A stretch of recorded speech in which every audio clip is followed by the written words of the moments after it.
Hey guys, तो मैंने अभी थोड़ी देर पहले नेटफ्लिक्स की वेब सीरीज ग्रिजेल्डा देखी खत्म करी और सच बताऊं यार, ये सीरीज मुझे ठीक ठाक लगी। बहुत ज़्यादा अच्छी तो नहीं लगी, लेकिन बहुत ज़्यादा खराब भी नहीं लगी। अगर मैं इसकी कहानी की बात करूं तो ये कहानी ग्रिजेल्डा नाम की एक औरत की, जो कि मायामी शहर में अपना ड्रग का पूरा नेटवर्क बनाने की कोशिश कर रही है। तो वो किस तरह से ये सारी चीज़ें करती है, किस तरह के अप्स एंड डाउन्स का उसको सामना करना पड़ता है, यही सब हमें इस सीरीज में देखने को मिलता है। अगर मैं इसके स्क्रीन प्ले की बात करूँ तो पर्सनली मुझे सीरीज का स्क्रीन प्ले बस ठीक ठाक से ही लगा है, क्योंकि जिस तरह से ये सीरीज स्टार्ट होती है अपनी पूरी सिचुएशन को स्टैब्लिश करती है, हमें कैरेक्टर्स के साथ इंट्रोड्यूस कराया जाता है, बताया जाता है ये बंदी किस तरह की सिचुएशन में रहती है, किस तरह की सिचुएशन में ये मायामी आई है, वहाँ क्या कुछ करने की कोशिश करी। वो सारी चीज़ें इतनी इंटरेस्टिंग तो आई कि हमारे स्टार्टिंग से इस सीरीज़ में एक ठीक ठाक से कनेक्शन बन जाता है और हम जानना चाहते हैं कि अब आगे क्या होने वाला है और कैसे होने वाला है। फिर जिस तरह से ये सीरीज़ आगे बढ़ती है, अपनी पूरी सिचुएशन को एक्सप्लोर करती है, वो सारी चीज़ें भी मुझे ठीक ठाक लगी। किसी भी पॉइंट पर ऐसा फील नहीं हुआ कि मैं इस सीरीज़ में पूरी तरह से इन्वेस्ट हो चुका हूँ, जानना चाह रहा हूँ कि अब आगे क्या होने वाला है और कैसे होने वाला है। लेकिन हाँ, मैं कहीं भी बोर ज़रूर नहीं हुआ हूँ। जो ट्विस्ट एंड टर्न्स थे वो भी बस ठीक ठाक ही थे।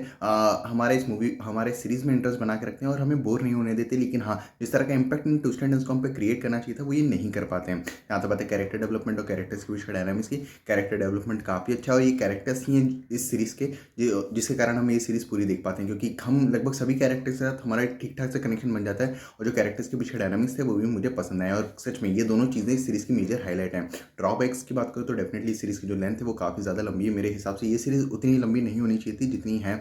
जो पेसिंग है वो भी मेरे ख्याल से थोड़ी और बेटर होनी चाहिए थी। और भी काफ़ी सारी चीज़ें हैं जिन पर बात की जा सकती है, लेकिन मैं उन सब पे बात इसलिए नहीं कर रहा हूँ क्योंकि स्पॉइलर दे बैठूंगा, जो कि मैं देना नहीं चाहता। लेकिन हाँ, फ्लॉस काफ़ी सारे हैं। बात करूँ एक्टिंग की तो ये सभी एक्टर्स का काम ठीक ठाक है। फिर चाहे आप किसी की बात करो, पर्सनली मुझे सभी एक्टर्स का काम बस ठीक ठाक ही लगा है। यहाँ तो बात है डायरेक्शन और एडिटिंग की। डायरेक्शन ठीक ठाक है, मेरे ख्याल से थोड़ा और बेटर होना चाहिए था। एक्चुअली थोड़ा नहीं, काफ़ी बेहतर होना चाहिए था, क्योंकि डायरेक्टर के पास एक काफ़ी इंटरेस्टिंग स्टोरी थी, लेकिन डायरेक्टर कुछ भी नया और अलग करने में कामयाब नहीं हुए हैं। जो एडिटिंग है वो भी मेरे ख्याल से काफ़ी बेटर हो सकती थी।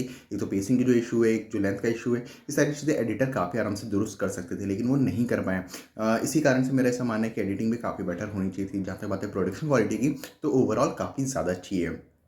तो ओवरऑल मुझे ये सीरीज़ ठीक ठाक लगी। ये सीरीज़ बहुत ज़्यादा अच्छी नहीं है, लेकिन बहुत ज़्यादा खराब भी नहीं है। अगर आप एक बार देखोगे तो आप बोर तो नहीं होंगे, लेकिन हाँ, अगर आपके पास इससे बेहतर कुछ देखने के लिए या करने के लिए, तो डेफिनेटली आप इस सीरीज़ को स्किप काफ़ी आराम से कर सकते हो। कोई भी मेजर आप मिस नहीं करने वाले हो। तो आपको ये सीरीज़ देखनी है या नहीं, ये आपके ऊपर है। और अगर आप लोगों ने ये सीरीज़ देख ली हो तो मुझे कमेंट्स में ज़रूर बताना कि आपको ये सीरीज़ कैसी लगी। बाकी मिलते हैं अगले वीडियो में, तब तक के लिए जय हिंद, जय भारत।